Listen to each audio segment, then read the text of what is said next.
Parlons donc un petit peu ici de notre quatrième facteur qui affecte la vitesse de réaction, donc la température. On peut essentiellement expliquer l'augmentation de la vitesse d'une réaction avec la température par le fait que l'accroissement de la température fait augmenter la vitesse moyenne des molécules. Pas chacune des molécules de la même façon, mais la vitesse moyenne. Ça, on l'avait déjà vu, il faut parler d'un graphique de distribution. Et quand on a un graphique de distribution, au lieu d'avoir cette distribution-là, ce qu'on va avoir, c'est une distribution qui va changer de cette façon-là. Alors évidemment, ici, on a le nombre de molécules et ici, on va avoir l'énergie cinétique de ces molécules-là. Donc, plus il y a de molécules qui possèdent une énergie cinétique suffisante pour produire des collisions efficaces, plus la réaction sera rapide. Ça va être lorsque, si on place notre énergie d'activation ici, la quantité de molécules qui peuvent réagir à basse température, ça va seulement être ça, tandis que les molécules qui vont pouvoir réagir à haute température, ça va être une quantité qui va être nettement plus grande. Donc, l'effet de la température sur la vitesse de réaction. Cet effet-là, il est très important. Alors, l'effet, il est important de la température sur ma vitesse parce qu'il y a une action à deux niveaux. Ces deux niveaux-là, c'est que parce que la température augmente l'énergie cinétique des molécules, le nombre de collisions par unité de temps, c'est-à-dire ce qu'on a ici là, dans notre schéma, il y a une augmentation du nombre de collisions par unité de temps entre les molécules de réactifs parce que mes molécules bougent plus vite. Mais ça va aussi, comme l'indique la deuxième partie ici, augmenter l'énergie cinétique lors d'une collision. Alors, non seulement les molécules se frappent plus souvent, mais en plus, elles vont se frapper plus fort.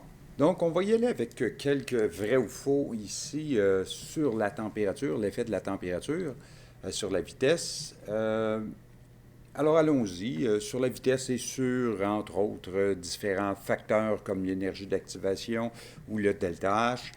Alors, on dit premièrement que la température a une influence sur, bon, ici, mon énergie d'activation. L'énergie d'activation, là, c'est la hauteur dans un graphique d'enthalpie qu'on va retrouver ici. Alors, ça serait l'énergie potentielle que doivent gagner les molécules pour pouvoir réagir. Et ça ne dépend pas de la température, ça va dépendre seulement de la sorte de molécules qui vont se rencontrer. Alors, c'est faux. Donc, notre énergie d'activation dépend de la réaction uniquement, des molécules qui vont se rencontrer. Ou encore, il y a un autre facteur qui est un catalyseur qui va, lui, pouvoir jouer sur l'énergie d'activation. Par exemple, ici, là, va jouer sur la hauteur que va avoir notre bosse, là, ici. Bon, la température, est-ce qu'elle aurait une influence sur la nature du complexe activé? Bien, la nature du complexe activé, c'est pendant le chemin que la réaction suit. Donc, au sommet ici, on se souvient qu'on a le moment ici de formation du complexe activé en bas et on a son enthalpie.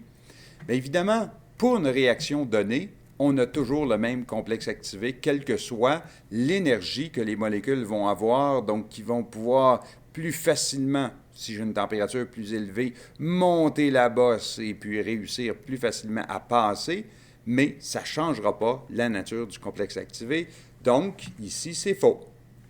Alors, mon complexe activé dépend encore une fois uniquement de la réaction ou encore de l'ajout d'un catalyseur, comme on a dit tantôt, qui pouvait jouer sur l'allure de cette courbe-là.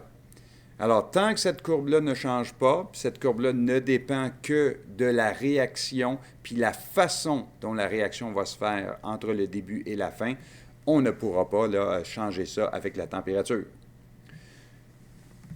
Maintenant, pour ce qui est de la chaleur molaire, si la température ne change pas cette courbe-là, elle ne pourra pas changer la chaleur molaire. Donc, c'est faux, encore une fois. La chaleur molaire ne dépend que de la réaction qui va nous donner une allure de courbe de réaction ici. Donc, notre température, on l'a déjà dit, affectera uniquement le graphique de distribution. L'énergie d'activation qui est ici, c'est l'énergie cinétique minimum que les molécules vont avoir besoin d'avoir pour pouvoir réagir. Maintenant, est-ce que ma température va avoir un effet sur le nombre de collisions moléculaires à la seconde? Alors, on a déjà dit que les molécules allaient être plus rapides lorsque la température est élevée. Donc, c'est comme si on disait, est-ce que plus de molécules vont essayer de tenter de monter la côte ici? Et ça, c'est vrai. Parce que ma température va influencer la vitesse des molécules, parce que les molécules vont avoir une plus grande énergie cinétique, elle influence la fréquence des collisions qu'on va avoir. Alors, c'était donc vrai pour celui-là. Et finalement, est-ce qu'on va avoir le nombre de collisions efficaces à la seconde influencé par ma température? Bien, si j'ai plus de collisions dans l'ensemble, évidemment, ça va être vrai. Parce que si le nombre de collisions augmente, le nombre de collisions efficaces va augmenter aussi. Alors, par exemple, si j'ai 1000 collisions au total et que j'ai 10% de collisions efficaces, ça veut dire que j'aurai 100 collisions efficaces.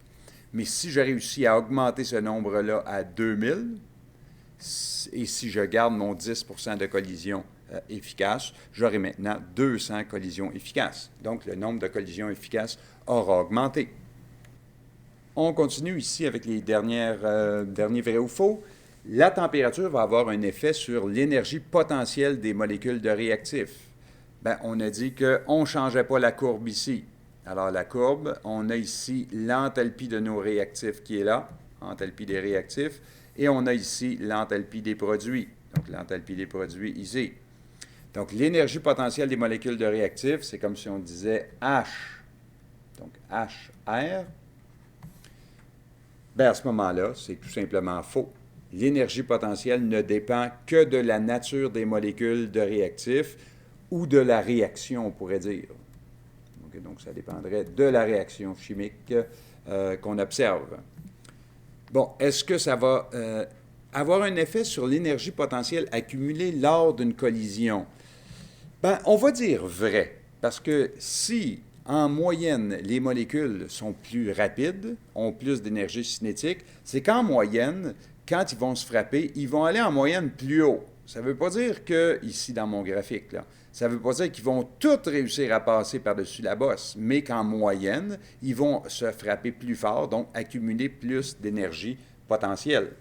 Alors en moyenne, les collisions sont plus énergétiques et les particules sont plus rapides. Et finalement, l'énergie cinétique des réactifs est-elle influencée par la température? Bien, c'est bien sûr que oui, c'est vrai.